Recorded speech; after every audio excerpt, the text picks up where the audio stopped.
जिउनि थाखाय इसोरखौ हामबाय होनदों आरो खेबसेयावनो बयनिसिम आंनि अनजानाय आंनि बिमा बिफा आंनि अनजानाय आंनि आदा आबौ आंनि अनजानाय ख्रिस्टनियाव जोंनि बिसाजो बिसाज्लाफोर जोंनि फंबाय बिनानावफोर आरो जोंनि जेसेबां इसोरनि लिंजानाय इसोरनि गोथार बिन्दोनि खामानिफोरखौ मावनो थाखाय सायख'जानाय जोंनि दौरि बिथांमोन जोंनि दिकन बिथांमोन जोंनि परिचारक बिथांमोन जोंनि इभान्जेलिस्ट बिथांमोन आरो जेसेबां ख्रिस्टनि अननायजों हांख्रायजानाय इसोरजों सायख'जानाय साफ्रोमबो फिसा नोंथांमोननिसिम फोरबो जिसु ख्रिस्टनि मुङै गाहाम हामलायनायखौ बावहरनायजों इसोरनि गोजोननाय इसोरनि शांति इसोरनि बोरखौ नोंथांमोननि खाथियाव आंनि गोसो गोरबोनिफ्राय आं जासिहरबाय मोके बहुत सुखी लागला आज हमने के बीच में 2-3 बहन मान के मैं देख रहा हूँ मैं तो एक बोरो भाषा में बोलबो मोके थोड़ा कोनो आदिवासी के सादरी भाषा के बोले के कोनो परमेश्वर पिता मुके सुभाई को देला तो मैं हमने के बीच में जो भाई मन के मैं देख रहा हूँ थोड़े तो आगे बहन मन के देख रही मुके सचमुच से दिल से बहुत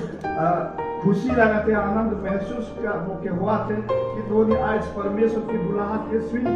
परमेश्वर की इच्छा के जान कुन परमेश्वर के सत्यता के जान कुन धोइच कुन परमेश्वर के हाथ में अपन के जीवन के समर्पण करे लगी दोनों आगे बढ़ते आउहा परमेश्वर खुशी आए परमेश्वर तोहनी के जीवन में तोहनी के व्यक्तिगत जीवन में पारिवारिक जीवन में आशीष दी तोहनी के अगुवाई करी तोहनी के मार्गदर्शन करी हर दिशा में शिक्षा में ज्ञान में बुद्धि में पढ़ाई में काम में संस्थापन में हर दिशा में परमेश्वर हमने के भाई जो बहन मान के मैं देखो उमर के परिवार के आशीष देवी उमर के परमेश्वर के शांति अनुभव करे परमेश्वर सौभाग्य दी कि हमने के प्रार्थना हमने के विश्वास हमने के आसरा है तो मैं दुखी ना हो आज विशेष कारण से मैं बोरो भाषा में बोलबो वचन के काले दुईटा भाषा में बोलबो होले समय के बहुत असुविधा होइला समय के एक सीमित रहेला सकर लगिन मैं आदिवासी सादरी में नहीं बोलबो लेकिन बोरो भाषा में बोलबो फिर भी परमेश्वर के शांति परमेश्वर के आशीष परमेश्वर के सहभागिता परमेश्वर के अगुवाई तोहनी के जीवन में बहुत रूप से परमेश्वर वृद्धि करे तो बोसोराव जों फैनोसै इसोरखौ हामबाय होनदों इसोरनि गेदेर अननायजों इसोरनि गेदेर लिंनायजों आफाद इसोरनि थांखि बायदि दिनै आरोबाव खनसे सम नरासम दिनारि क्राइस्ट इयुथ फेल'शिपनि दैदेननायाव बिथांमोननि बानजायनायाव दिनै सेन्ट लुक निज गारजा मण्डलीयाव 43थि बोसोरारि जथुम्माखौ खुंनायजों जोङो जोंनि अनजानाय जोंनि बिसाफोर साबसिनथार हामसिनथार इसोरा हास्थायग्रा अपकमिं जेनेरेशन फैबाय थानाय जोहोलावजोफोर जाय जोहोलावजोफोरनि सायावनो फैबाय थानाय समा फैबाय थानाय समाजखान्थिया फैबाय थानाय मण्डलीनि दैदेननाया फैबाय थानाय समनि हादोरखौ बेंनाया हादोरखौ खुंनाया जोंनि बे जोहोलावजोफोरनि आखायावनो दङ बे दे आर द बेकबोन लाइक ए बेकबोन नोंथांमोना बे समाजखौ खुंनायाव मण्डलीखौ खुंनायाव बे हादोरखौ खुंनायाव नोंथांमोना साफा सिंस्रि बायदि इसोरा जोहोलावजोफोरखौ थारैनो अनो आरो थारैनो मोननो हास्थायो बाख्नायनाय सिबिनायखौ मोननो हास्थायो आरो बे समखौ मोननो हानाया बे खाबुखौ मोननो हानाया जोंनि थाखाय इसोरा होनाय मोनसे वरदान इट्स गिफ्ट फ्रम गड we are blessed we are fortunate we are privileged than other people in the world बुहुमाव गोबां मानसिफोरा दिनै बिदि खाबुखौ मोनाखै बिदि समखौ मोनाखै आरो इसोरखौ बाख्नायनायनि बेबायदि सैथोनि गियानखौ मोनाखै दिनै मुगाया गोबां आवगायलांबाय science and technology modern technology high technology गोबां इन्वेंशन आविष्कारनि गेजेरजों दिनै मानसिनि समाजा मानसिनि मोनदांनाया मानसिनि मावनाया मानसिनि हास्थायनाया गोजौसिन थाखोआव सहैबाय नाथाय गासैखौ देरहानायजों गासैखौ मोननायजों गियान बुद्धि गासैबो एचिभमेन्टखौ मोननायजों दिनै मानसिया मंगल ग्रहआव थाहैनो हास्थायदों इसोरनि गासैबो बोरखौ मोननायनि मानसिया दिनै देरहादों नाथाय मानसिया इसोरनि सोरजिजानाय इसोरनि महरजों जागायजेननाय 7:22 सिरियाव बुंदों let us create man in our own image after our likeness for our specific plan and purpose and for a specific work, specific task. Isora bukan जोङो मानसिखौ दानि बोरै दानि गावनि महरजों गावबायदि गावनि आखलजों इसोर बायदिखौ गोबांसिन अराय सम थांना थानो थाखाय इसोरनि समायना थांखिनि थाखाय इसोरनि समायना खामानिखौ मावनो थाखाय इसोरा जोंखौ सोरजिदों आरो इसोरा हाद्रिखौ दैजों मेनानै दैजों नानानै सान्दुङाव मेनानै फोरानदों in the deep sunlight सान्दुंनि हिटजों मेनायफोरबायदि मानसिखौ दादों आरो अब्लासिम मानसिया गोथां नङा मानसिया गोथैयानो दं जेब्ला इसोरा हां सुवाखै जेब्ला इसोरा गोथां गावनि जिउखौ होआखै बै समसिम मानसिया गोथैमोन आरो जेब्ला इसोरा गावनि हांखौ सुबाय इसोरा जेब्ला गावनि जिउखौ होबाय आदमा गोथां मानसि जाबाय आरो थिग बेबायदिनो इसोरा हावाखौ आदमनि जेरबानिफ्राय थसे खामि हारखौ दिहुननानै हाजों बेखौ लिरनानै मुसुखा बानायनानै इसोरा बेयावबो हां होबाय इसोरा बेयावबो जिउ होबाय अब्ला हावायाबो गोथां मानसि जाबाय आदम आरो हावाखौ इसोरा गावनि महरजों गावनि गोथारथिजों अर्थात गावनि आखलजों गावनि थांखि गावनि खामानिनि थाखाय सोरजिबाय आरो इसोरनि सोरजिनायखौ इसोरा गावनो बुंदों everything is beautiful everything is perfect everything is pleasing to my heart इसोरा बुंदों जिखौ आं सोरजिबाय गासैबो साबसिन गासैबो समायना गासैबो हामसिनथार आरो गासै सोरजिनायखौ नुनानै आंनि गोरबोआ रंजादों होननानै इसोरा बुंदों दिनै जों मिथिनो हायो इसोरा जोंखौ गावनि हांजों गावनि जिउजों गावनि थांखि गावनि खामानिनि थाखाय सोरजिबाय नाथाय पाप फैनायनि थाखाय पापआ जोंनियाव फैनायखाय सुथुर सैताननि फुस्लायनायाव लुसिफारनि फाव फान्दायनायाव मैयानि सेसनाव जों नायबाय लुसिफारा इसोरखौ चेलेन्ज होबाय Ezekiel 28 Isaiah 14 बे बालाफोरखौ नायब्ला नुगोन इसोरा बे बुहुमखौ सोरजिनायनि सिगां heavens Genesis 1:1 नख्रांखौ सोरजिदों heavens plural form बेयाव planet Jupiter spiritual realm आरो इसोरनि throne of God इसोरा गावनि सिंहासनखौ बानायदों इसोरा गावनि समायनायखौ गावनि गोजोननायखौ गावनि गरिमाखौ गावनि गोहोखौ गावनि गियानखौ फोरमायनो थाखाय गोजौसिनथाराव सोरगोआव गावनि जिरायग्रा जायगाखौ बानायदों perfect peace perfect tranquility इसोरनि गोजोननाय इसोरनि शान्ति इसोरनि गोहो इसोरनि थानायनि समायनाया बै जायगायाव नुजायोमोन आरो इसोरनि बे सिंहासननि सोरगिदिं इसोरखौ सिबिनो थाखाय इसोरखौ बाख्नायनो थाखाय सेरुबफोरखौ सोरजिदों इसोरा सेरुबफोरखौ सोरजिदों बै सेरुबफोरा माबायदि सिंहनि महर बायदि सासे सेरुबा बलद मोसौनि महर बायदि सासे सेरुबनि महरा मानसिनि महर बायदि सासे सेरुबनि महरा इगल दाउफोर बायदि आरो बे मोनब्रै सेरुबा इसोरखौ गासै समाव बाख्नायो इसोरनि थानाय खाथि जायगायाव थानानै इसोरखौ मोनसे गावनि गानखौनो गावनि महरखौ खोबथेयो गावनि गाननि गानफोरखौ इसोरखौ बाख्नायो गावनि गानखौनो गावनि मोदोमखौ होबथेयो आरो इसोरखौ हर सान बिसोर सिगांथिं उनथिं गासैथिंबो मेगन दङ बिसोर बुंदों हलि हलि हलि hallelujah hallelujah hallelujah hosanna glory to God hosanna Glory to God, 24 hours non-stop, without ceasing a single moment. जेबो समखौ दोनथ'आलाबानो इसोरखौ बाख्नायदों आरो इसोरखौ बाख्नायबायनो थादों बेनि उनाव जों नुदों आर्केन्जेल माइकेल दावहा नांग्रा आर्केन्जेल माइकेल जायनाखि वारियर दावहा नांग्रा इसोरनि गोहोखौ रिप्रेजेन्ट खालामग्रा इसोरनि गोहोखौ इसोरनि बोहोखौ the sovereignty of God इसोरनि गोहोथिखौ फोरमायनो थाखाय Michael Angel the host of Michael Angel दावहारुफोरखौ इसोरा सोरजिदों बेनि उनाव जों नुदों the archangel messenger the Gabriel archangel इसोरनि बिन्दोआव इसोरखौ सेवा खालामनो इसोरखौ मदद खालामनो बार्ताफोरखौ फोसावनो इसोरा सायख'जानाय बायदि इसोरा सोरजिनाय बायदि आर्केन्जेल गाब्रिएलखौ इसोरा सोरजिदों इसोरनि समायनाय 4 नम्बराव इसोरा गावखौ सिबिनो थाखाय गावखौ बाख्नायनो थाखाय बिना दामनायजों सिफुं सुनायजों मेथाइ खननायजों देंखोजों म्यूजिकल भोकेलजों इसोरखौ सोरगोनि सिंहासनाव बाख्नायनो थाखाय लुसिफार आर्केन्जेल लुसिफार आर्केन्जेल लुसिफारनि गोदोनायाव सिफुंनि राव बिनि गोदोनानि भकेलाव बिनानि राव बिनि गोदोनायाव रिदमनि ताल गासैखौबो इसोरा होनानै सोरजिदों आरो आर्केन्जेल लुसिफारा बै समाव जि समसिम बियो पाप मावाखै जि समसिम बियो गोर्बो खालामाखै बै समसिम बियो इसोरनि खाथियाव थानानै इसोरा साबसिनथार हामसिनथार बिबानखौ होनानै गावनि खाथिसिनाव थानानै इसोरनि मोखाङाव थानानै इसोरखौ सिबिनो थाखाय इसोरखौ बाख्नायनो थाखाय इसोरनि देंखो रोजाबनो इसोरखौ बाख्नायनाय मेथाइ खननायजों इसोरनि थाफानायाव थानो थाखाय इसोरा आर्केन्जेल लुसिफारखौ सोरजिदोंमोन आरो जों दिनै मिथिबाय बियो free will unlimited free will इसोरा आर्केन्जेल लुसिफारनो सबसे साबसिन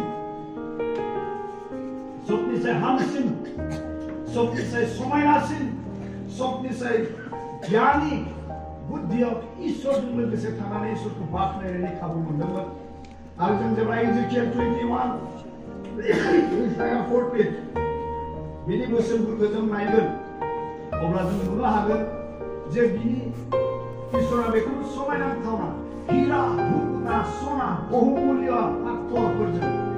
मुकुटाफोरजों बेखौ बिबुखित खालामदोंमोन बिनि मोदोमखौ सना बायदि जोंख्लाबनायमोन लुसिफारनि मोदोमा इसोरखौ जेब्ला बियो सिबियो देंखो बोयो सनाया जिकमिक जोंख्लाबनाय बायदि हीरा मुकुटानि जोंख्लाबनाय बायदि लुसिफार आर्केन्जेला जोंख्लाबोमोन बिनि समायनायखौ गुबुन आर्कफोराबो नुयोमोन आरो बे गावनि समायनायखौ आरो बे गावनि गासैबो दंनाय मानिखौ स्प्लेन्डिड इमेजिन गड्स क्रिएशनखौ नुनानै बियो दुगा जाखांदों आरो बियो बुंगोन आं बे इसोरनि जायगाखौ लागोन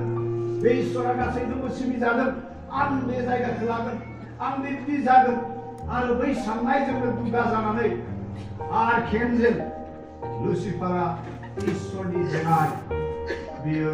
दावबायनो हास्थायबाय बे गावजों लोगोसे गोबां आर्कफोर जायफोरा देंखो बोनानै इसोरखौ बाख्नायो इसोरखौ सिबियो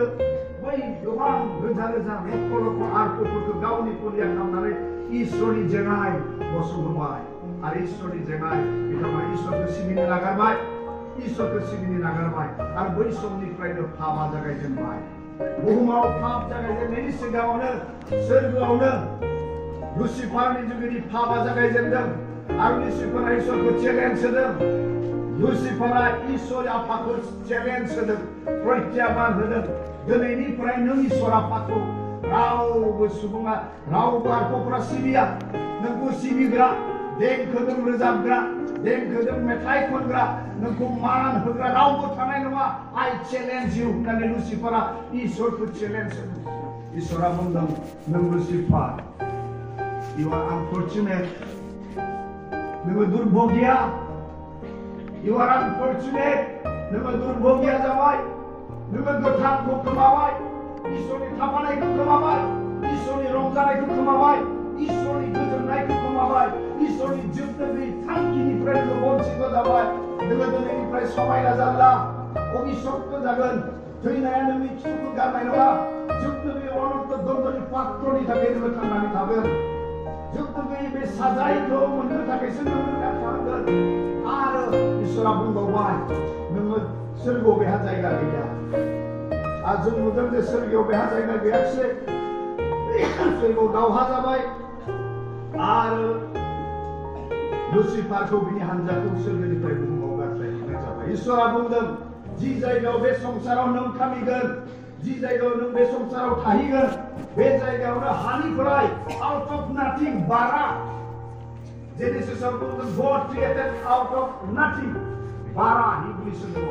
जेबो गैयिनिफ्राय इसोरा गावनि बाथ्राजों गासैबो मौल'फोरखौ उत्पन्न खालामदों एलिमेन्ट्सफोरखौ सोरजिदों आरो इसोरा बुंदों out of nothing I will create my worshipper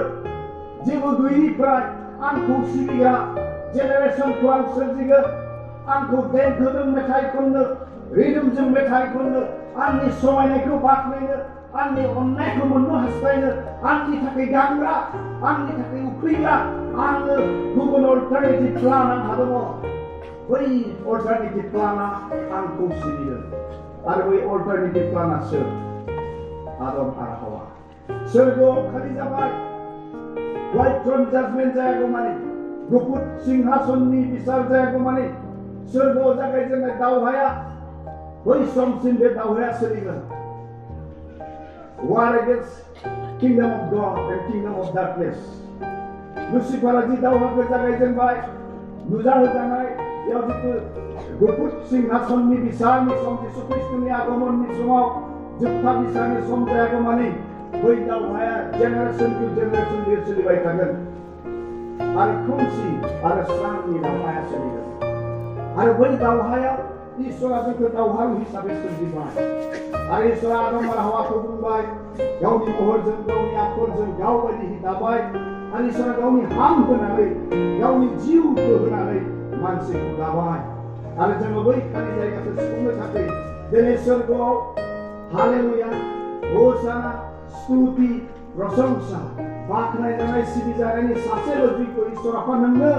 नों मेनला बिसायानो जोंखौ बसायबाय नों मेनला बिसायानो गासैखौ सोरजिबाय नोंनि बाख्नायनाय नोंनि सिबिनाय जाथों होननानै सानफ्रोमबो अरागुयि आरफोरा बृद्ध सुखिजों गाहायफोरा सनानि किरिति गाननानै किरितिफोरखौ गारनानै इसोरखौ सिबिदों नाथाय देंखोजों रोजाबनाय सोदोब जों बाइबेलाव नुवाखै सोरगोआव देंखोजों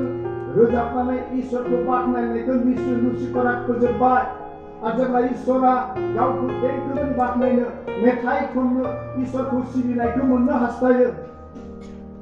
God delights इसोरा रंजायो God's heart is attentive to the world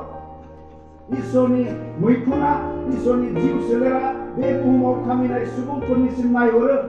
आरो हास्थायो आंनि फिसाफ्रा आंनि महरजों आंनि आखरजों आंनि जिउ होजानाय आंनि हांजों सुफुंजानाय मानसिफ्रा आंखौ सिबिगोन खोमा आंखौ देंखोजों बाख्नायगोन खोमा आंखौ मेथाइ खननानै रोजाबगोन खोमा आरो देंखो बोनानै आंनि समायनायखौ फोरमायगोन खोमा इसोरा संसाराव नायहरो दाबिद राजाया लावखारमोन सासे मोसौ लावखारा सासे गेदेर इसोरनि सायख'जानाय गेदेमा माहारिखौ दैदेननो थाखाय राजा अभिषेक खालामजानाय इम्पसिबल दिनैनि कन्टेक्सआव सासे मोसौ गुमग्रा लावखारा बेखौ जुदि मंगल ग्रहआव केराव थांनांगौ अखाफोराव थांनानै रिसार्च खालामनांगौ होनना बुंब्ला सम्भब जानो इम्पसिबल बे जाथावना नङा सासे मोसौ गुमग्रा लावखारा गेदेमा इसोरनि थांखि खालामनाय इसोरनि सोमोनाव गोमोथाव रायजोखौ देरहोनो थाखाय मानो राजा देबिखौ बाहायदों मोसौ लावखारमोन मानोना बाइबेलाव जों नुदों मसे आरो बिनि इजिप्सियान बन्डेजनिफ्राय जेब्ला बिथांमोना रेड सीखौ क्रस खालामदों लाल समुद्र जेब्ला बिथांमोना बारदों प्रथमबार सन्जरि दामनानै प्रथमबार गोबां लक्ष बेसेबां बोसोर जों मिथिया इसोरनि नुनायाव सानसेयानो 1000 बोसोर बायदि आरो 1000 बोसोरानो इसोरनि बायदिब्ला सानसे बायदि बेसेबां सम जे सोरखौ देंखोनि सोदोब गैयि जाखो बेखौ जों मिथिया नाय प्रथमबार मारियाम आरो मजेस मुवा बे गोजा समुद्रखौ लाल समुद्रखौ बारनायनि उनाव सन्जरि दामनानै इसोरखौ बाख्नायनाय बिनि गोबांसिन उनाव जों एलिया बायदियाबो मेथाइ खननायजों मा बिनि बाथ्राफोरखौ रायदों बिनि उनाव जों नुदों डेभिड राजाया मिउजिकेल इन्स्ट्रुमेन्ट बाहायोमोन डेभिडआ बै समाव राजा नङामोन नाथाय बे मोसौ गुमनायावनो बै समयनि 2000-4000 years ago दिनैनिफ्राय 4000 सिगांनि गिटारा माबायदि जानांगौ गिटार दिनैनि मुगायाव बेखौ जों गिटार हिसाबै मोनबाय भायलिन हिसाबै मोनबाय बा पियानो हिसाबै मोनबाय 4000 बोसोर सिगांनि गिटारा माबायदि जाथाव गुबुन काटजों बानायनाय माबा मोनसे बनायनाय बेबायदि गिटार बै समनि ओल्ड एजनि गिटार दामनानै इसोरखौ दाबिदा बाख्नायोमोन आरो इसोरा दाबिदा जेब्ला बाख्नायोमोन सोरगोआव थानो हायामोन सोरगोनि सिंहासनखौ नागारनानै इसोरा जिउ गावनि स्पिरिट आरो इसोरा गावनि जिउखौ दाबिदनि खाथियाव होना होयोमोन अर्थात इसोरा सिंहासनखौ नागारना फैयोमोन जेब्ला देंखो दामनानै दाबिदा मेथाइ खनोमोन आरो इसोरा दाबिदजों लोगोसे थाफायोमोन आरो इसोरा दाबिदनियाव गोजोनोमोन दाबिदखौ इसोरा गोबांसिन हामजानायनि थाखायनो सासे नामफारा राजा जानो मोनदों इसोरा गोबांसिन अनसायनायखौ बिनिफ्राय बाख्नायनाय सिबिनायजों मोननायखायनो बे बेतसेबाजों पाप मावदों बेबिसार खालामदों अबतार खालामदों इसोरा बेखौ निमाहा होदों आं बेखौनो बुंनो इच्छा खालामदों सोरगोआव खालि जानाय सोरगोआव आद्रि जानाय इसोरखौ बाख्नायनाय सिबिनाय इसोरखौ देंखोजों रोजाबनाय इसोरनि समायनायखौ मेथाइजों हामबाय होनना बाख्नायनायखौ इसोरा जोंनिफ्राय मोननो हास्थायबाय बेखायनो इसोरा लुसिफारखौ चेलेन्ज होदों from the young women's generation आइजोनि फोलेरनिफ्राय आं सासेखौ बिखेक जनाखौ बोखांगोन बियो नोंनि खर'खौ गाख्रेबगोन अर्थात नोंनि खोमसिनि रायजोखौ फोजोबगोन आंनि रायजोखौ स्रांनि रायजोखौ फसंगोन आरो आंनि सिबिग्रा माहारिया गेदेमा माहारिया बे बुहुमाव मानसि माहारिया सेंग्रा सिख्ला जोहोलाव बोराय बेन्थ उन्दै गथ'फोर गासैबो आंखौ बाख्नायगोन गासैबो आंखौ सिबिगोन गासैबो आंनि महिमाखौ नुगोन गासैबो आंनि अननायखौ मोनदांगोन गासैबो आंखौ सुंग्रिगोन गासैबो आंखौ उनफिनगोन इसोरनि बे थांखिनाय नाथाय दुर्भाग्य बखथ' बे गासै बोरखौ मोननायजों इसोरा मानसिनो मा होगोन रुल सभरेनिटि ओभार द whole entire world गासै बुहुमनि सायाव अधिकार सलायनो लैथोनि जुनारफोरनि सायाव बिरबायबायग्रा दाउफोरनि सायाव मानलायबायग्रा एम्फौफोरनि सायाव दाउसिन दाउला जिब जुनारनि सायाव अधिकार सलायनो बिसोरखौ नियन्त्रण खालामनो इसोरा मानसिनो एक्टियार होदों इसोरा गावनि आशीर्वादखौ माल्टिप्लाइ जानो बुहुमनि सेर सेरसिम खना खनासिम गोसारजोबनो इसोरा बोर होदों sovereignty power माने गोहो खुंनो हानाय channel of blessing बोरखौ रानना होनो थाखाय आरो इसोरा मानसिखौ सायख'दों आरो बिखौ सोरजिदों जेनेरेसनखौ बांहोनो थाखाय इसोरा मानसिखौ सोरजिदों आरो बे गासैखौ मावनायजों इसोरनि समायनायखौ इसोरनि गोहोखौ इसोरनि मावनायखौ इसोरनि गोथारखौ इसोरनि सैथोखौ मोनदांनायजों इसोरखौ बाख्नायनो थाखाय मानसिखौ इसोरा सोरजिदों बेनो आं मैया बुंदों God calls a person as He created that person for इसोरा मानसिखौ मानो लिंदों मानोना जोंखौ लिंजानो थाखायनो इसोरा सोरजिदों He has created us to be called by God इसोरा जोंखौ इसोरजों लिंजानो थाखायनो सोरजिदों इसोरा आदमखौ बुंदों इसोरा जेने जेने खामला दाइन सिरियाव जेब्ला आदमा इसोरनि रायखांनाय बे दंफांनि बिथाइखौ हावाया सैतानजों फुस्लाय जाबाय हावाया गाव फुस्लाय जानानै गावनि बिसाय आदमखौबो फुस्लायबाय आरो गावनि बिसायखौबो जाहोबाय इसोरा रायखांनाय forbidden fruit limitation of the free will बेनि ओंथिया जाहैबाय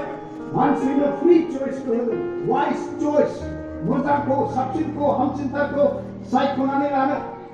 इसोरा आदमनो एक्टियार होदों फ्री विल आरो बे फ्री विलाव लिमिटेशन मोनसे होदों नोंसोर गासैखौबो माव गासैखौबो खालाम नाथाय मोनसे खामानिखौ दा खालाम पार्टिकुलार लिमिटेशन मोनसे लिमिटेशनखौ होदों अर्थात बे खामानिखौ जेब्ला नोंसोर मावगोन अब्ला नोंसोरो थैगोन थैनायनि ओंथिया मा you will be away from the presence of God इसोरनि थाजाबनायनिफ्राय गोजान जानांगोन you will be away abstinent from the peace of God इसोरनि गोजोननायनिफ्राय नोंसोर गोजान जानांगोन इसोरनि रंजानायाव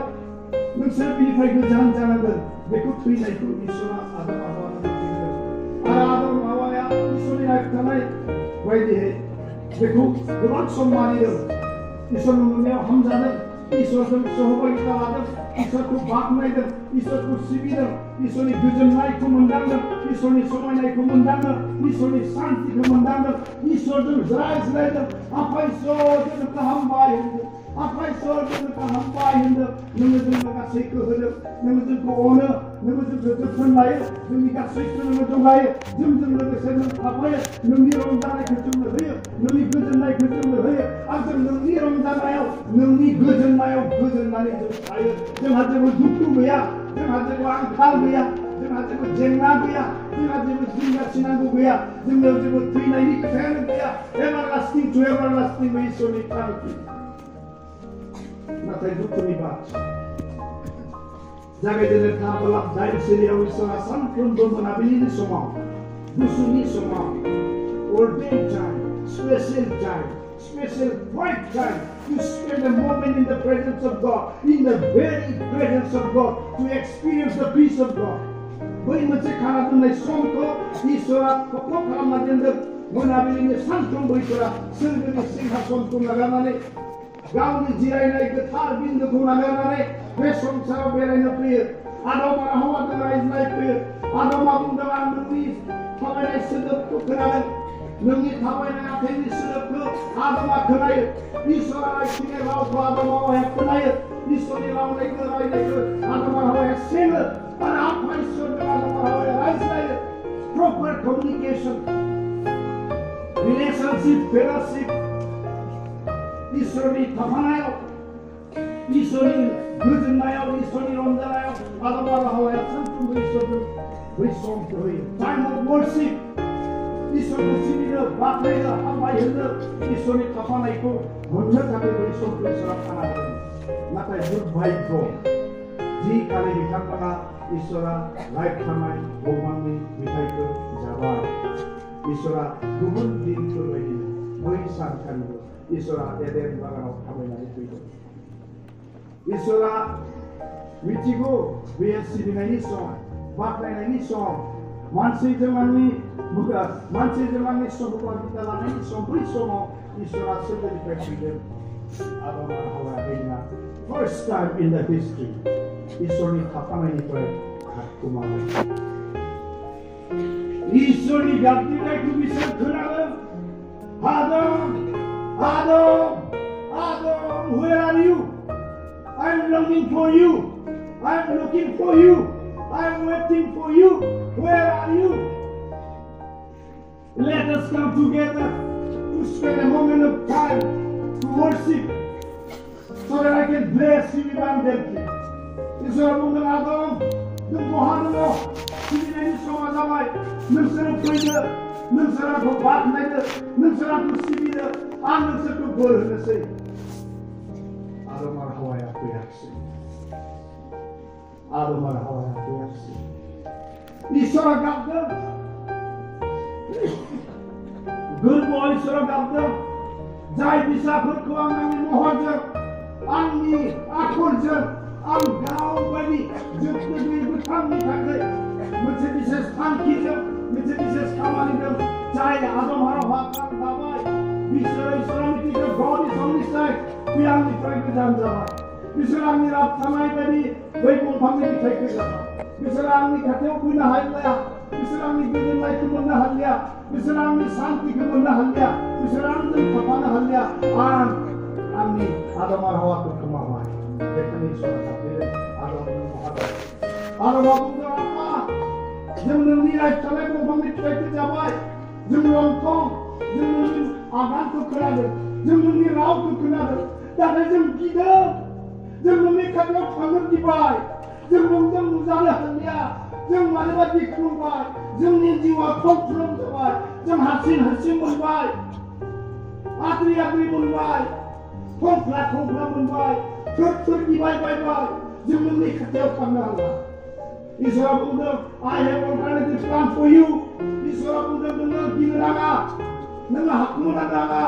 नों लंथं होननानै साननानै मोनदांबायब्लाबो नों आंनि रायज्लायनाय दंफांनि फिथाइखौ जाबायब्लाबो I have alternative plan for you I have a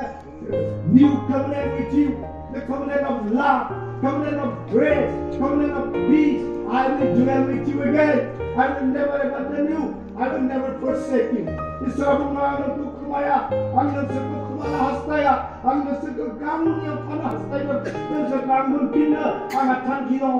आंहा गुबुन खामानि दङ इसोरा बुंदों जागायजेननाय 3:5 सिरियाव आङो बे आइजोनि जोलैनिफ्राय सैताननि खोमसिनि रायजोखौ फोजोबनो थाखाय आङो मोनसे जेनेरेसनखौ बोखांगोन आरो बियो आंनि रायजोखौ बोखांगोन आरो बेखायनो इसोरा जागायजेननाय 3:15 सिरियाव प्रतिज्ञा खालामो आं नोंसोरखौ बोखांफिनगोन आं जोंब्लाबो फिनगोन Anjing lapapinkan, anjing kejenak kehupapinkan, anjing kapal kemundang kan, anjing sekebor kan, anjing kosekam sekebri betani. Macam generation baik. Hari seorang mai baat saya, jemai bu fail jaya. Isoni baat saya, jemai bu fail jaya. Isaya 55:11. Isaya bajiban jiseti ogungga, amni baat saya, jikam kiri kaya Mumbai. Bebatraya jatuh agabani ini kini kali puya. Bebatraya kamani kemau tagar, muktana mohor tagar. Orang sebebatraya ambil fikir. Isoni bukai batraya peleng jaya. Jaga jenet thambalam jiwa siriau protigya kalamda. Jaga jenet thambalam majlis ni siriau. Isora gauni batraku muktana jatuh dan. Adam arah hawaya bonai. Apa jangan mirat tanah sekun tabar. Jangan kimau bar. Jangan buku lawan. Jangan nikah bersama sahabat. Jangan nikah jauh bersama dia. Jangan yang gilai pribadi. Jangan yang tahu pribadi. Jangan kau punya kuka membaik. Jangan kau punya abri membaik. Jangan harah dia. Isra onside pribadi. Abe onside nama pada the covenant of grace. Isoni ontang naijab. Isoni path ko dongai naijab. Mansi di kamar nama. Yoni path ko dongai naijab. Guru jangan isoni betul jangan ni berkenai. Air isoni kamar nama. Bisa ko onside. Bisa ko nazar pin. Abri kamar itu mau berkata, eden bana setiknya. Masih bermani budi, jadi bermani untuk disuruh lagi itu cari nanti. Orang di sini hobi sabtu, isoni try bedan jalan itu kena, disuruh udai pinane. Aku berdekat kamre, Leviticus 17:11, Leviticus ବ୍ୟବସ୍ଥା जिसे हुकुम कोई इब्री 9:20 हुकुम कोई ये हम पाप नहीं महाजया मानना प्राणी प्राण तेजोक থাকে प्राणी और मानसिक जुनाने जीवा माया थे तुया थे एके त्रिपु संगवा त्रिपु हियावा पाप नहीं महाजया एखाনে सतीवा बुली व्यवस्था की सोना establish kalamma আৰু वे ईश्वर नामनि रोदाय मानसिया आकुबा ईश्वरनि रोदायखौ ईश्वरनि अनलाइनजों गोदैजों सायख' जानाय ईश्वरनि जानाय बिसाजान मोननायखौ ईश्वरा नोंखौ गावनि थांखिजों गावनि समायना थांखिजों अराय समनि थाखाय बा साफ्रोमखौ आङो इन स्पेसिफिक सोरबा सासे नाबिखौ सोरबा दौरिखौ सोरबा इभेन्जेलिस्टखौ सोरबा सायख'जानाय व्यक्तिखौ लिंनायनि खोथाखौ आं बुंनो फकास लाबोनो हास्थायाखै in general as a human being all of us इसोरा गासैखौबो गावनि थांखिजों सोरजिखाबाय इसोरा जों साफ्रोमखौबो लिंखाबाय साफा साफा इसोरनि बिसा जानो थाखाय साफा साफा एम्बासाडर of Christ Ephesians 5:20 we are ambassador of God जों इसोरनि लिंजानाय राजदूत इसोरनि सैथोथा इसोरनि स्रा इसोरनि अननायखौ इसोरनि नंगौखौ हायखौ होनो जोंनि मावनायजों जोंनि खुगानि बाथ्राजों जोंनि आखरजों जोंनि देरहानायजों जोङो बे इसोरनि रायजोखौ फोसावनो थाखाय we are like the ambassador जोङो Rashtradoot representing God the representing God's holiness righteousness perfectness जों इसोरखौ हायखौ होनो इसोरखौ जों साक्षि होनो थाखाय इसोरा जोंखौ लिङो as a whole सोरबा पाद्रिखौ इसोरा लिङाखै सोरबा डिकनखौ इसोरा लिङाखै सोरबा इभेन्जेलिस्टखौ इसोरा लिङाखै इसोरा limited मानसिखौ लिङाखै God is calling everyone in general God is calling Adam where are you इसोरा बुंदों नों बहा दङ साफ्रोमखौबो बुंदों नोंथाङा बहा दङ इसोरा नोंथांनि दुखुखौ मिथिगौ इसोरा नोंथांनि दाहाखौ मिथिगौ इसोरा नोंथांनि बिखा गावनायखौ मिथिगौ इसोरा नोंथांनि मेगननि मोदैखौ नुदों इसोरा नोंथांनि नाजानायखौ मिथिदों God knows your failure इसोरा नोंनि जेननायखौ मिथिगौ आरो इसोरा नोंखौ लिंदों my children आंनि फिसाफोर आंनि फिसाजोफोर आंनियाव फै आंनि सोरखौ लामायारि दङ where are you नोङो आन्दायनानै दङ नामा जोंनि जोहोलावजोफ्रा मानो ड्राग एडिक्ट जायो why they are addicted to brown sugar, cocaine, heroin, ganja, such and such. Why? Israel से घात online उनावो Israel से घात जीव जंतुखौ मोननो हास्थायनायनि उनावबो आं गुबुन फोथायारिनि खोथाखौ बुंनो हास्थायाखै जोंनि फोथायारि बिसाफोरनि गेजेरावनो जोंनि ख्रिस्टियान फोथायारि बिसाफोरनि गेजेरावनो why numbers of young people why numbers of young girls and boys why मानो बिथांमोना एडिक्टेड जायो why they are misled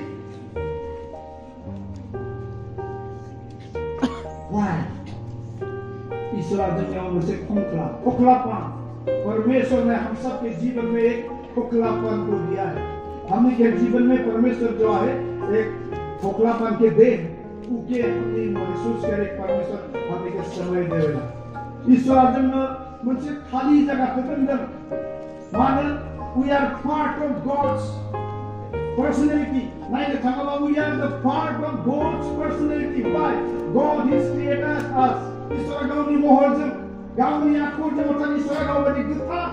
गावनि सैथो गावनि जोंनि समनि थाखाय जोंखौ सोरजिदों। जोंनियाव गोथारथिया दङ, जोंनियाव गासैबो ईश्वरनि हास्थायनाया दङ, ईश्वरखौ मोननो हास्थायनाया जोंनियाव दङ, सैथोआ जोंनियाव दङ। सासे गाज्रि मानसिनियावबो सैथोआ दङ, नाथाय बे सैथोआ सिङाव खोबथेना दोनजायो, खोमसिजों खोबथेनानै दोनजायो। आरो ईश्वरनि बे होनाय खोखला जायगाया मा? loneliness. मार्लिन मेनरो आमेरिकानि सासे साबसिन समायना सिख्ला, बेयो बिउटि कन्टेस्टआव मिस आमेरिका समायना, बेखौ समाजखौ रावबो मुलुगाव थानो होआ, हारसिङै थानांगोन। फिजिकेल फिटनेसखौ मेनटेन खालामनो थाखाय बेनि मइश्चार, बेनि मोखांनि फेसखौ स्किनखौ गाज्रि जायैनि थाखाय बिसोरनि पार्सनेलिटिखौ केरियार खालामनो थाखाय मार्लिन मेनरो हारसिं थानांगोन, बे फ्रेन्डसारखौ थानांगोन, हारसिं थानांगोन। स्पेशल एरेन्जमेन्ट, एयार कन्डिशन, बेनि थाखाय थाबायनो मार्सिडिज कार, थाबायनो एर'प्लेन, बेनि थाखाय जानाय लोंनाय गासैबो टाइम शेड्युल, दैयाबो टाइम, बबे समाव फिथाइ जागोन, बबे समाव मा जागोन गासैबो टाइम, डक्टर थाफाबाय थायो।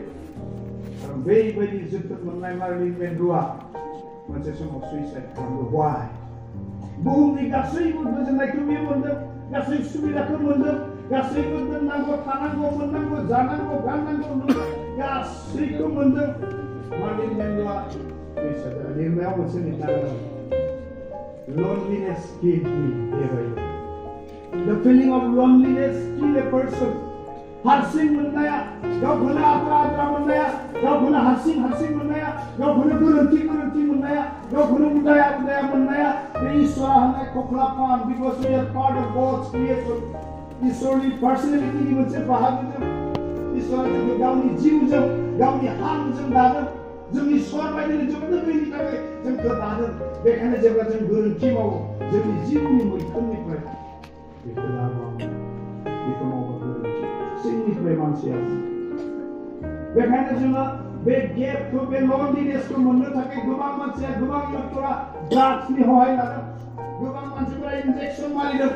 ब्राउन सुगारखौ मोनामसुदों, ककेनखौ मोनामसुदों, हिर'इनखौ मोनामसुदों, स्पास्म'प्रक्सिबोल केपसुल जादों, फेन्सिडाइल, प्रसेक्स, फरेक्स, सिरापफोरखौ लोंबायबायदों। आं मोनसे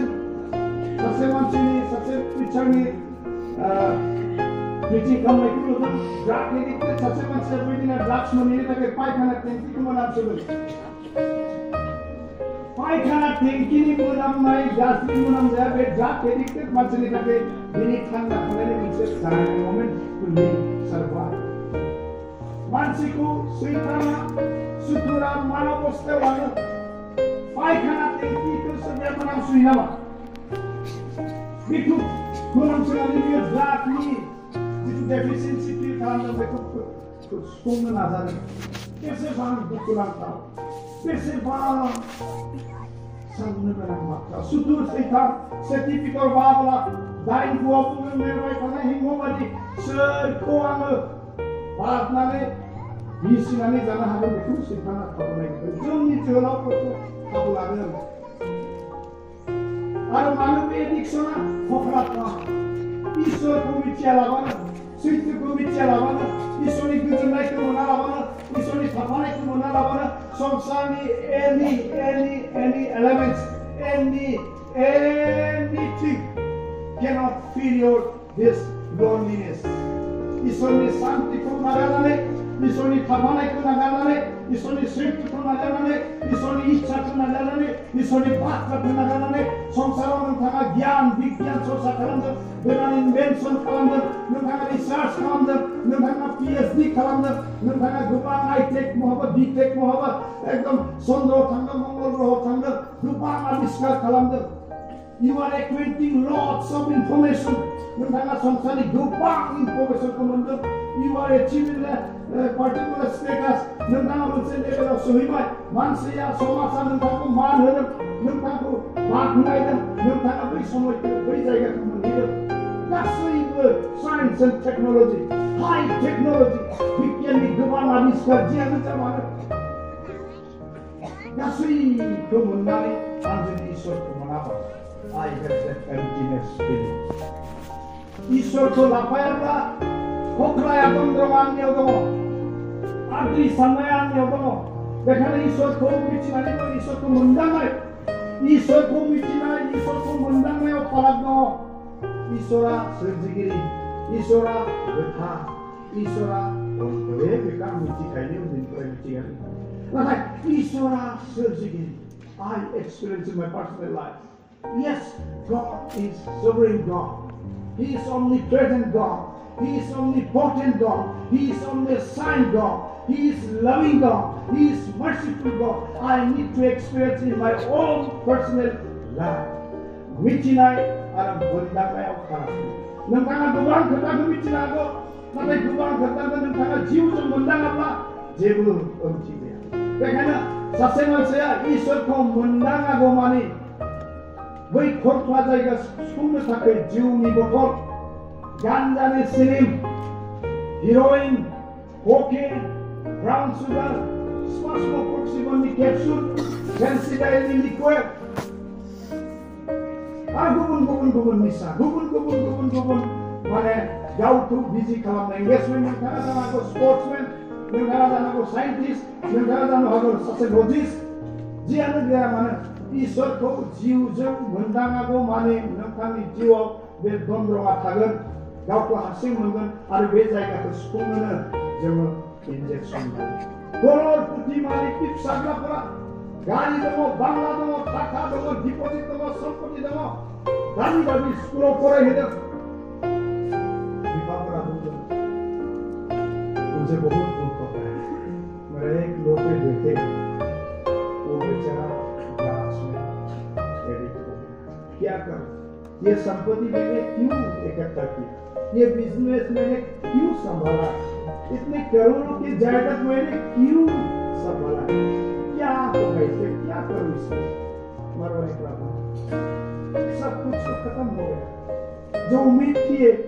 जो आशाएं थी, वो भी चले गए. सब कुछ बर्बाद हो गया. ईश्वरनी सत्यको मनाबो, ईश्वरनी सत्यको मोनदाङाब्ला, ईश्वरनि थांखिखौ गोजोननायखौ मोनदाङाब्ला जों देरहानो हाया. नोंथाङा साइन्टिस्ट, नोंथाङा लजिस्ट, नोंथाङा फिजिशियान, नोंथाङा जेसेबां गोजौ जायगाखौ एटेनमेन्ट खालामा मानो,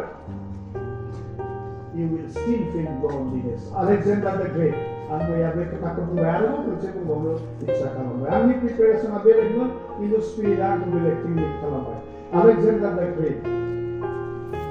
बिथाङा मेसेड'नियानि राजामोन आरो बिथांनि फोरोंगिरिया सोरमोन मिथिगौ? Aristotle. Great scientist of medicine,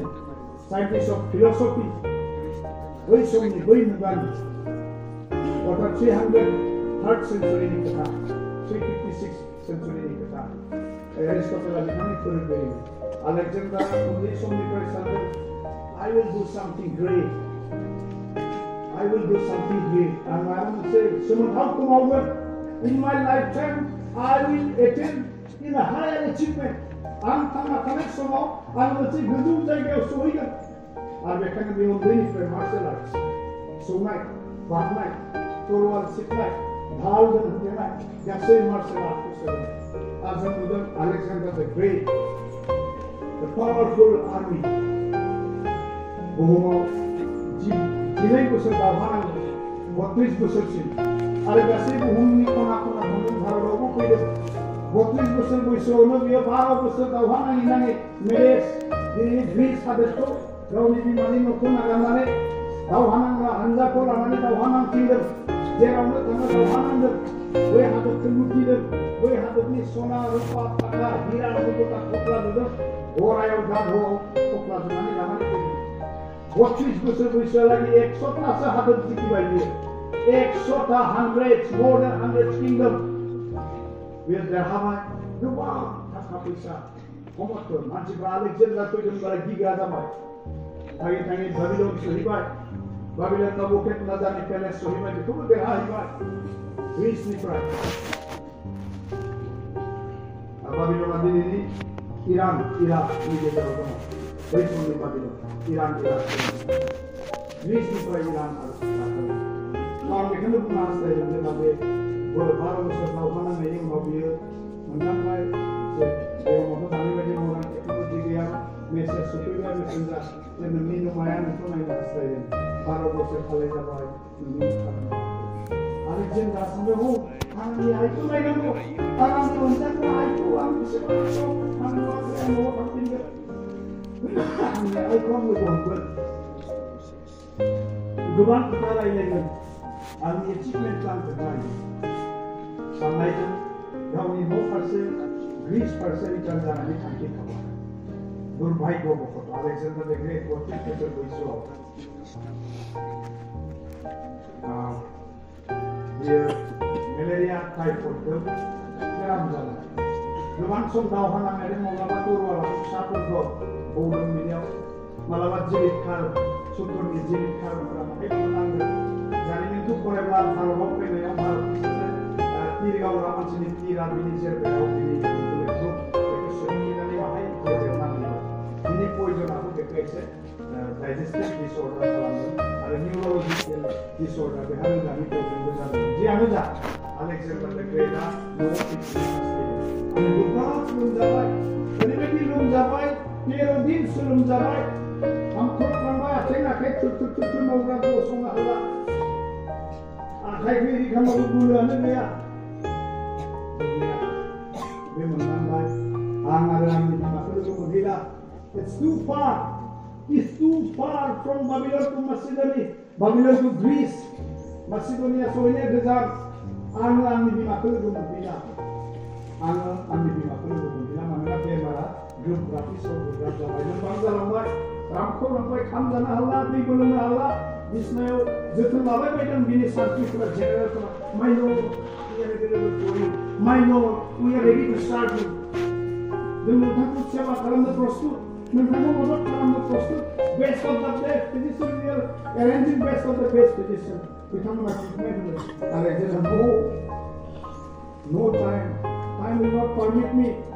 No सम गैला आंहा थांनोबो समा जाबाय बेखायनो बेयो बुंबाय आंहा मोनथाम बेहा स्ट्रेन्थ आसा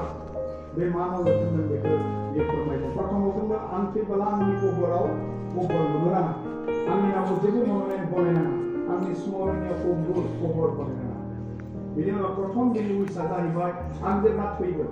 आंनि गोथैसोखौ मिथिखाबाय आं थैखासिगोन आंनि गोथैसोखौ कफिनाव सोनांगौ कफिनाव सोयोब्ला आंनि गोथैसोनि कफिखौ सबनिफ्राय साबसिन डक्टरफोरा बेस्ट अफ द बेस्ट फिजिशियन अफ द वर्ल्ड बै जायगानि साबसिन डाक्टर देहा फाहामग्राफोरा आंनि कफिखौ मोनब्रै साइडआव साब्रै डक्टरा दुइ नम्बर आंनि उइसआ जाबाय जेब्ला आंनि कफिखौ आंनि गोथैसोखौ मांखराव होनो लांगोन मांखराव थांनाय लामाखौ बे आंनि दावहा नांनानै देरहानाय जेसेबां थाखा फैसा धन सम्पति हीरा मुकुटा रुपा गहना बान्दिल रुपा सना हीरा मुकुटा we cannot imagine its valuation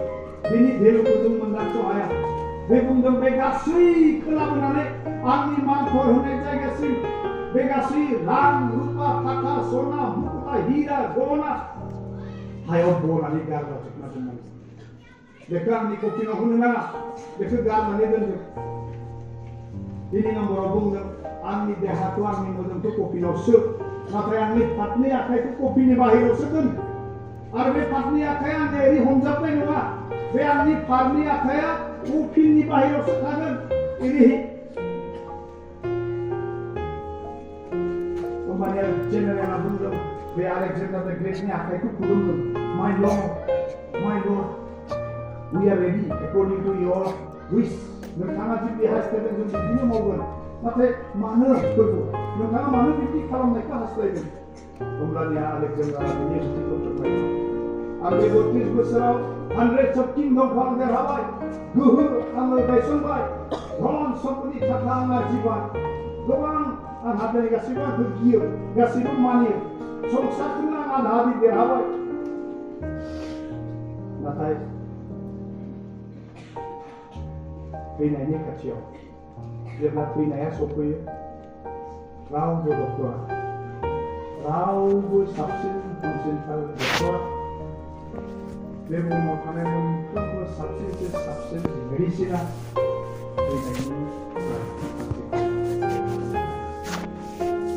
थैनायनि खाथियाव डक्टर फिजिशियान मेडिसिन्स आर फेलार बे बाथ्राखौ बुहुमनि थाखाय बेजाला 2 नम्बरा जाहैबाय मानो सना रुपा गहना हिराखौ कबराव थांनाय लामायावसो बला जोबनानै बेखौ आथिंजों जालांनानै गोथैसफोरखौ मानो दोनहैया कबराव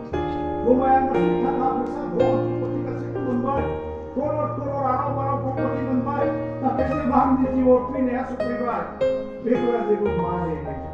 बेफोरा आंजों जेबो लोब्बायानो गैला बेफोरखौ थरसेबो आं खननानैबो लांनो हाया आंनि कफिनावबो लांनो हाया बांकरावबो लांनो हाया बे बुहुमावनो बे गासैबो आंनि आर्जिनाया थालांजोब्बाय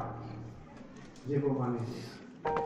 3 नम्बराव मानो आंनि आखाया बाहेराव आखाया माने बेखौहाय आं लंथंहै फैदोंमोन बिमानि गोरबोनिफ्राय आङो नै लंथंहैनो थांफाफिननोसै हादोरखौ देरहाबाय रां रुफा थाखा फैसा हिरा मुकुटा गोहो बोलो गासैखौ आरजिबाय आं जेबो ग्रांनोबो लानो हाला आं लांथंहैनो फैदोंमोन नाय आं दिनै लांथंहैनो आखाइ गोजायैनो थांदों बुहुमा बेखौ मिथिदों गग्लापा एम्पटिनेस थैनायनि सिगाङाव मानसिया मोनदाङो हारसिंखौ मोनदाङो बेखायनो गोबां बिसयखौ आं बुंनो इच्छा खालामो आं फोजोबनो इच्छा खालामबाय जिउआ बेबायदि लिड खालामबाय आंनि प्रिपेरेसना महाबासो खालामबाय जायानो जा जोंनि दिनैनि मुगायाव प्रेजेन्ट कन्टेक्सआव जोंनि जोहोलावजोफ्रा जोंनि फिसाजो जोंनि फिसाज्लाफ्रा जोंनि आइ आफाफ्रा जोंनि फंबाय बिनानावफ्रा जों गासै बिथिङाव देरहानांगौ जोंनि मावनाय दांनायाव जों देरहानांगौ जोंनि सोलोंथाइ लानायाव जों आवगायनांगौ इसोरा जोंखौ बोर होखाबाय गुबुननि थाखाय बोरनि चेनेल जानो थाखाय इसोरा जोंखौ बोर होखाबाय जोंखौ सायख'खाबाय बेखायनो जोङो देरहानांगौ सोलोंथायाव गोसो होनानै जोङो सेल्फ रिलायन्स गावनि आथिङाव गसंनानै न'खरखौ समाजखौ मोन्नैखौ खुंनो हानायनि गासैबो अपरचुनिटिखौ जों लानांगौ जोंनि फंबाय जोंनि गथ' बायदि फिननाय दैमारि बायदि जों देरहानायखौ जोंनि गोसोआव मिजिं लानानै जों आवगायनांगौ जों फरायनांगौ आबाद मावनांगौ बेबसाय खालामनांगौ आरो जोङो साख्रि मावनांगौ गुबुन बिफानाव जों जौगालांनांगौ मानोना इसोरा जोंखौ बोर होबाय गासै बुहुमाव जोङो चेनेल अफ ब्लेसिं जानो थाखाय गाव बोर मोननायजों गुबुनखौबो बोर मोनहोनो इसोरा जोंखौ सायख'खाबाय इसोरा जोंखौ दोनखाबाय इसोरा जोंखौ बोर होखाबाय जों देरहानांगौ नाथाय जोंनि देरहानाया जोंनि मावनाया जोंनि नाजानाया इसोरखौ नागारनानै जानायखौ इसोरा जेब्लाबो सुना God is righteous God and God is jealous and righteous jealous इसोरा सार्थकखौ इसोरा गावनि महिमाखौ गावनि बाख्नायनायखौ गावनि सिबिनायखौ गुबुना मोननायखौ जेब्लायबो हास्थाया जों जिखौनो मावा मानो जिखौनो नाजाया मानो जियावनो जोङो फरायनायावनो होन आबादावनो होन बेबसायावनो होन साख्रियावनो होन ससियेल वेलफेयार खामानियावनो होन बा गासै बिफान हेल्थ मिनिस्ट्रियावनो होन गासै बिफानाव जों आवगायलांगोन नाथाय जोंनि गुबै प्रिन्सिपाला लास्टआव आं फैनो नागिरदों the principle of life जिउनि जिथु ओंथि the destiny of life इसोरनि जिउनि ओंथि जिउनि थांखि जिउनि भबिष्यता मा Alexander the Great गासै एचिभमेन्टनि उनावबो बियो फैला इसोरखौ नागारनानै मानसिया थांनानै इसोरा होनाय हांखौ जों हां मोनबाय इसोरा होनाय जिउखौ जों जिउखौ मोननानै जों इसोरखौ फारसेथिं दोननानै जों संसारखौ मोदोमखौ संसारनि गासै खामानिखौ गोसो होस्थाबनानै मावब्लाबो आं हारसिं आं आद्रि आं माबा जेननाय मोननाया जोंनियाव थागोन आरो बिनिफ्राय जों रावबो सोखारा बेखायनो the destiny of life principle of life जोबनायाव आं फैनो इच्छा खालामबाय उपदेशगिरिनि जिनै बालानि जिथामाव आबै-आबौ बुंदों उपदेशगिरि जिनै बाला जिथाम सिरि जों साफ्रोमनि थाखाय बेयो बिराद important the principle of life जीवन मूल तत्व जीवन के भित्ति मूल है एक का वचन है समुपदेशक के 12 के 13 में बुलाते परमेश्वर के भाई माने परमेश्वर के व्यवस्था में चले का ही जीवन के मुख्य विषय है कि वचन बुलाते सेकंड की परमेश्वर के जान परमेश्वर पर विश्वास रख परमेश्वर पर अपन के जीवन के समर्पण कर परमेश्वर के इच्छा में चलेगा परमेश्वर के भय मानते हुए परमेश्वर के आराधना करेगा जीवन के मूल मंत्र साथ साथ परमेश्वर के जो व्यवस्था बना है परमेश्वर के जो वचन बना है वो वचन मन के मनन करते हुए उस वचन के आधार में चलेगा परमेश्वर हमने के जीवन के मूल उद्देश्य बोलते सिखाए जीवन ईश्वर को मंदांगा ईश्वरनि थांखिखौ मिथिनो आरो ईश्वरखौ गिनायनो सिबिनो ईश्वरनि बोसोनाव सोलिनायानो जिउनि गुदि बे बाथ्रायावनो गासै जिउनि ओंथिया सोनारनानै दं कलसियानि 7:15 सिरिनि रिफ्लेक्सनखौ हा अंकखौ नायब्ला नुगोन ईश्वरा प्रभु यीशु ख्रीष्टखौ जागाय ईश्वर बिसा ईश्वरनि तर्जुमा जागायजेननायनिफ्राय दङ सोरजिनायनि समावबो ईश्वरा जोंखौ मानसिखौ उद्रायनो थाखाय अल्टारनेटिव प्लान ईश्वरा गड इज omniscient लुसिफारा चेलेन्ज होखादों नोंखौ सिबिग्रा रावबो थानाय नङा ईश्वराबो चेलेन्ज होदों नों थानाय जायगायावनो आंखौ सिबिग्रा जेनेरेसनखौ आं बोखारगोन बेखायनो ईश्वरा मिथिखागौ जाय बुहुमाव मानसिखौ ईश्वरा सोरजिबाय गावनि महरजों गावनि आखलजों जि आइजें बागानाव दोनबाय बेयाव सैतानाबो दङ लुसिफाराबो दङ खोमसिनि हक्तियाबो दङ एफिसियन्स 6:10 निफ्राय जों नायब्ला नुगोन power of darkness the power of darkness the kingdom of darkness दङ बाइबेला बुंदों खोमसिनि रायजोआ दङ आत्मिक रायजोआ दङ गाज्रिनि गासैबो गोहोआ दङ बेखायनो ईश्वरा मिथिगौ बे खोमसिनि गोहोआ दङ लुसिफारनि गोहोआ दङ लुसिफारनि सोलोआ दङ ईश्वरा मिथिगौ एडेन बागानाव आदम आरो हावाखौ सानसे फुस्लायगोन आरो बे लुसिफारा गावनि फारसे खालामनो नाजागोन नाथाय ईश्वरा दोनखादों प्रि प्लान सिगाङावनो दोनखाबाय मानसिखौ जेरै सोरगोनि आखुफोरखौ लुसिफारनि हान्जाखौ ईश्वरा जोबनो गैयै समनि थाखाय खोमाबाय ईश्वरा गोसोखांफिननाय गैलिया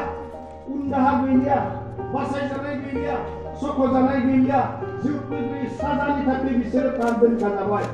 नाथाय मानसिनि बेलायाव ईश्वरा मानसिखौ खोमानो हास्थायाखै I will not lose my people, the people whom I created in my own likeness, in my own image. आंनि महरजों आं गावनि आखलजों गावनि थांखिजों सोरजिनाय मानसिखौ आङो जेब्लायबो खोमाला बिसोरखौ आं जेब्लायबो खोमाया नाथाय बिसोरखौ आं जेब्लायबो जोबनो गैयै दुथांसिम आं लांगोन ईश्वरा बे खालामनानै जोंखौ ईश्वरा जोंखौ खोमानो हास्थायाखै बेखायनो सेथि कलसिया 7:15 सिरियाव बुंदों in Christ गासैबो सोरजिनाया in Christ फोरबो जिसुनियाव by Christ फोरबो जिसुजों and for Christ फोरबो जिसुजोंनो गासैबो सोरजिबाय फोरबो जिसुनियावनो गासैखौबो दोनबाय आरो फोरबो जिसुनि थाखायनो in future also जोबनायनि गोथांखौ ईश्वरा जोंनो दोनखाबाय आरो बेखायनो जोंखौ लिंदों मथिनि 25 बालाबनि 14 निफ्राय 30 जेब्ला नों गिफ्ट अफ टेलेन्ट ईश्वरा टेलेन्ट होनाय अब्ला थाखानि मुद्रानि बाहागो होनायनि खोथाखौ बेयाव बुंदों दिनै इन जेनेरेल ईश्वरा जों साफ्रोमखौबो लिंदों आं गोसोखौ इच्छा खालामदों साफ्रोमखौ लिंदों जोंनो मोनसे potential skill ability strength wisdom knowledge heavenly society जों ईश्वरा होदों साननो हानाय मोनदांनो हानाय मावनो हानाय गोहो बोलो रोंगौथि गियान बुद्धि शिक्षा ईश्वरा जोंनो गासैखौ होदों जायनो जेरै ईश्वरा थि खालामबाय बिब्दिनो गासैनो बिब्दि होदों गासैबो गासैबायदि जानो हाया आं सोरबा बायदि जानो हाया सोरबाया आं बायदि जानो हाया बे ईश्वरनि थांखि बे ईश्वरनि समय नोंथांनो होनाय ईश्वरनि बोरखौ नोंथाङा मिथिगौ नोंथांनियाव मा पटेन्सियेल दङ मा स्किल दङ मा मोजां पारफरमेन्स दङ मा एबिलिटि दङ मा स्ट्रेंथ दङ यु नो योरसेल्फ नोंथाङा बेखौ मिथिखागौ बेखायनो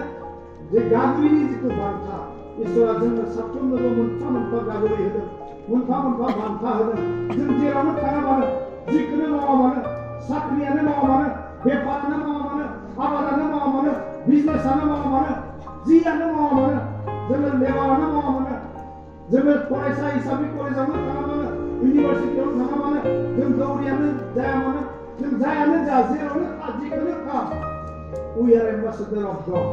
Ephesians 2:5-20 जों इसोरनि राष्ट्रदूत जोंनो बे टेलेन्टखौ होखाबाय आरो बे टेलेन्ट बायदि जोङो खामानियाव बाहायनांगौ इसोरनि थांखि बायदि इसोरनि लिंजानाय बायदि जोबनायाव नैथि तिमथि 4:12नि पौलनि बाथ्राखौ बुंनानै आं एकदम फाइनेल कनक्लुजनआव फैनो खालामबाय नैथि तिमथिनि 4:12नि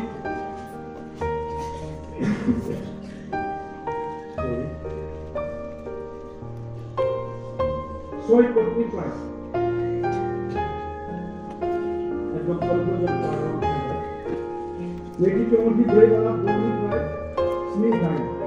কিয়নো সম্প্ৰতি মই নৱদনে ধলা হৈছো মোৰ প্ৰাণ নৌকা মেলিবৰ সময়ত উপস্থিত হৈছে মই এই উত্তম যুদ্ধত প্ৰাণপণ কৰিলো নিৰপিত পথৰ শেষলৈকে দৌৰিলো বিশ্বাস ৰাখিলো এতিয়াৰ পৰা মোৰ নিমিত্তে ধাৰ্মিকতাৰ কীৰ্তি ৰূপ ৰাখি থোৱা হৈছে ধাৰ্মিক বিচাৰকতা প্ৰভুৱে সেইদিনা তাত মোক দিব কেৱল লোকেই নহয় কিন্তু তেওঁ আবিৰ্ভাৱত প্ৰেৰণ কৰা সকলোকে দিব মই চেলেঞ্জ তিমথি जोहोलाव बैसोनि सासे इसोरखौ गिग्रा इसोरखौ सिबिग्रा सासे जोहोलावनो लिरनाय बे लाइजामनि गेजेरजों पौला जोंनो फोरोंदों बे बुंदों आङो बोराय जाबाय आंहा सम सफैबाय इसोरनि जिउआ पौलनो मोनदांहोदों बेहा थैनायनि समा खाथि जाबाय धोरोमिया मानसिफोरनो इसोरा मोनदांहोयो इसोरा जे बेखौ लांफिनगोन आंनि थैनायनि समा खाथि जादोंसै आंहा बैसोआबो जोबलांदोंसै बा आंहा देहायाव गोहो बोलोबो गैया जोबलांबाय नाथाय मा होनदों आङो उत्तम युद्धत प्राणपण करिलो आङो आंनि जिउ दावबायनायनि दावहायाव हाजारसिन साबसिन दावहारु जानानै आं दावहा नांबाय गोबां दावहा आं नांबाय जिउनि दावहानि खोथा बुंदों गोबां सम बुख्रुब जादों साबुकजों बुजादों रडजों बुजादों बेटजों बुजादों अन्थाइजों खुबैसाजादों दै गैयि जादों लन्थं थानांदों गोजां जानांदों लैथोनि गेजेराव खनथाम जाहाज बायदों लैथो गेजेराव खोमसि दरसि जेबो पार गैया जानो मोनाखै जेबो गैया उदिबासि थानांदों फोरबो जिसु ख्रिस्टनि मुंनि थाखाय गोबां जायगायाव थाखा फमानि टिकिं लन्चना होजादों जों नुदों जायफ्रा बाइबल भाइरेल स्कलार्स बिथांमोना बुङो पौलनि मोदोमालायनो गासै खर'निफ्राय आखाइसिम दागजों परिपुर्ण गोबां बुजानाय गोसोम दागजों परिपुर्ण जों आं बे जिउ दावबायनायनि दावहायाव साबसिन दावहारु हिसाबै आङो जोबनाय समसिम दावहा नांबाय धोरोमियानि दावहायाव आं देरहाबाय इसोरखौ आं सेथि जायगा होबाय आंनि फोथायनायखौ आङो हमथानानै लाखिबाय आंनि फोथायनायाव दुखुनि समाव निदाननि समाव अलखद समाव थैनायनि समाव आंखालनि समाव उखैजानायनि समाव गांजानाय समाव लन्थंनि समाव तलवारनि खाथियाव सामुकनि खाथियाव रडनि खाथियाव बुजानायावबो अन्थाइजों खुबैथारजानायनि खाथियावबो आं आंनि बिसाखाव थाबाय इसोरा जों साफ्रोमबो लिंगोन पौल बायदि जोंनि धोरोमियानि जिउ दावबायनायाव गोग्गोम दावहारु हिसाबै दावहा नांनो धोरोमियानि दावहाखौ आगजुखौ लानानै देरहानो थांखिनाय जायगासिम दरखारनो जोंनि लक्ष्यआ एटारनिटी inheritance in the presence of God इसोरनि थाफानायाव इसोरनि गोजोननायाव इसोरनि आशीर्वादाव इसोरनि रंजानायाव जोबनो बे थानायानो जोंनि थांखि आरो बे थांखिखौ मोननो थाखाय जोबनाय सिमासिम पौला खारदों आरो आंनि थाखाय गोथांनि किरिटिया जोंखाबाय आंनोल' नङा जायफोरा इसोरखौ अनगोन बैनि नुजा होजानाय समाव बै इसोरखौ अनग्रा सिबिग्रा साफ्रोमनोबो गोथांनि किरिटिखौ गानहोनो थाखाय नेनानै बानायनानै दोनखानाय जाबाय जोंनि थांखिया बेसो जोहोलावजोफोर संसाराव थांना थासान्दियाव जोंहा दावहा दङ इट्स लाइक ए बेटलफिल्ड जोंनि जिउ दावबायनाया दावहा थिलि बायदि जोंहा गोबां संग्राम दङ नाथाय जोङो धोरोमियानि दावहायाव जोङो धोरोमियानि जिउ दावबायनायाव जों फोथायनायाव गोग्गोम थानि जेसेबां बारहुंखाया फैयामोन इजिकिएल भगबादिनो इसोरा दरखौ होदों मारु गोरान फोथाराव लांदों बेगेंजों परिपुर्ण कंखालखौ बिखिदों sea of bones इजिकिएल भगबादिनो बेगें गोरान रानख्रबजोबनाय सोरगिदिं आत्मायाव लाना थांदों मरुभूमियाव लांदों गासैथिंबो बेगें गोजा रानख्रबजोबनाय इस्राएलफोरनि बै समनि केप्टिभिटिखौ फोरमायदों इजिकिएल भगबादिया बै समाव 7th century बै समावलागि बिथांमोना 7th centuryनिफ्राय 5th centuryलागि बिथांमोननि जिथु गुबुन गुबुन बिनि कन्टेम्परेरी जेरेमिया दानियेल इजिकिएल बिथांमोननि इसाया बिथांमोननि भगबादिनि गेजेरजों नुदों बिथांमोना बाबिलनियान केप्टिभिटियाव दङमोन आरो बाबिलनियान केप्टिभिटियाव जिहुदिफोरा 586 BCआव नेबुकेडनेजारनि साग्लोबनायाव जेरुसालेमखौ ध्वंस खालामनानै थार्ड टाइमनि थाखाय गोबां जोहोलावफोरखौ खुंनानै लाना थाङो more than 2700 kilometers जेरुसालेमनिफ्राय Iran दानि Iran on road 2700 kilometre air road 1042 kilometre 2700 kilometre जोहोलावजोफोर राजाफोर समायना गियानि गुनि मानसिफोरखौ हमनानै खानानै बै समावथ' गारि मटर गैया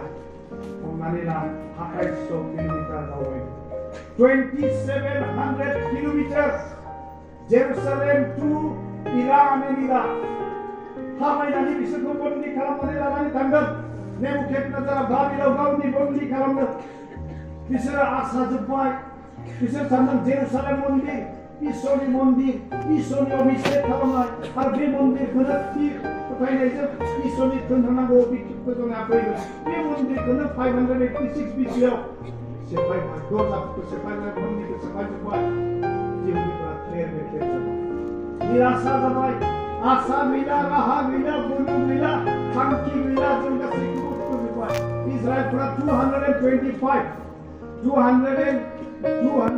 2225 years 586 BC निफ्राय 1948 नि 14 मार्चआव बिथांमोना सोवरेन्टी मोनदों 1948 नि 14 मेआव बिथांमोना इजराइल हादर थांनानै मोनफाफिनदों 2225 years बिथांमोना गावनि हादरखौ खोमादों बिथांमोना गुबुन राजानि गुलाम जानांदों बिथांमोननि गावसोरनि कालचार गावसोरनि ट्रेडिशन गावसोरनि बिलिफ गावसोरनि फोथायनाय गावसोरनि सिबिसालि गासैबो गावनि गथ' गथायफोरखौ बन्दी खालामजानानै बिथांमोना बन्द अबस्थायाव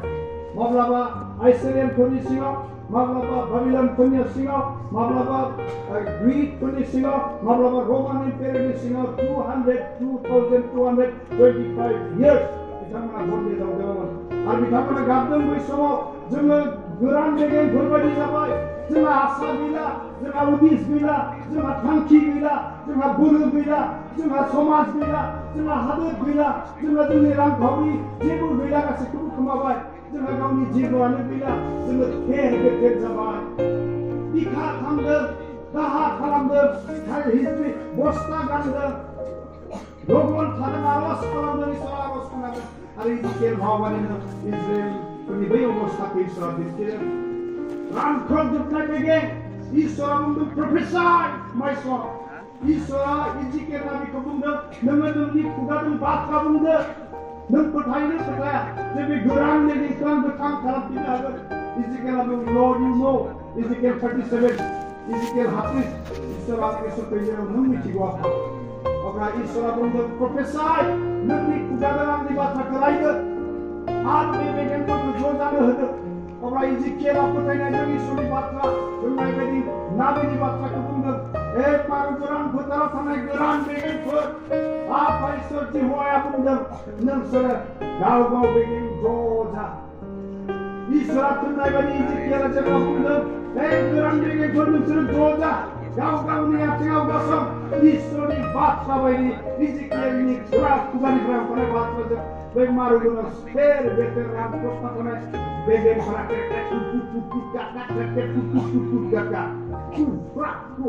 गावै बेगेंआ फैनानै मानसिनि बेगें बायदि फेर बेथेर सोरनिबा खर'आ बैथिं आथिङा बहाबा जाना थानाया गाव-गाव आथिङाव बिसोरो गसङो जिउ गैला आसा गैला रानख्रबजोबनाय बेगेंआ इसोरनि बाथ्रा खोनानानै गसंफिनदों अब्लाबो जिउ गैया इसोरा बुंदों इजिकिएल भावबादिखौ prophesy and say to this boat oh wind of life oh जिउनि बार नोङो फै इसोरा बुंनाय बायदि जिउनि बार जेब्ला फैनो होदों जिउनि बारा फैदों इसोरनि हाङा फैदों आरो बै थेर बेथेर जानानै रानख्रबना थानाय बेगेंफोरा गावनि आथिङाव गसंनानै इसोरनि जिउ फैनाय लोगो गोथां मानसि जागोन आरो बिसोरो दावहा नांग्रा हानजा जागोन थिग बेबायदिनो इसोरा इजिकिएल भावबादिखौ बुंदों I will restore my kingdom आंनि हादोरखौ आंनि फोलेरखौ आंनि सायख'जानाय फिसाफोरखौ आं लुखांफिनगोन गेदेमा माहारि बानायगोन आं बिसोरखौ आंनि हादोराव लाबोफिनगोन 48 yearsनि उनाव जोङो जेरुबाबेलनि जुगेदि एज्रानि जुगेदि नेहेमियानि जुगेदि जेरुसालेमाव किसुमान जिहुदिफोरखौ 50,000 5,000 बा बिदिनो 10,000 जिहुदिफोरा फैनानै जेरुसालेमाव बानायफिनगोन आरो मोनसे समाव बिथांमोना पार्सियान किंडमनि पावार जानाय बै समनिफ्राय आखु बिथांमोना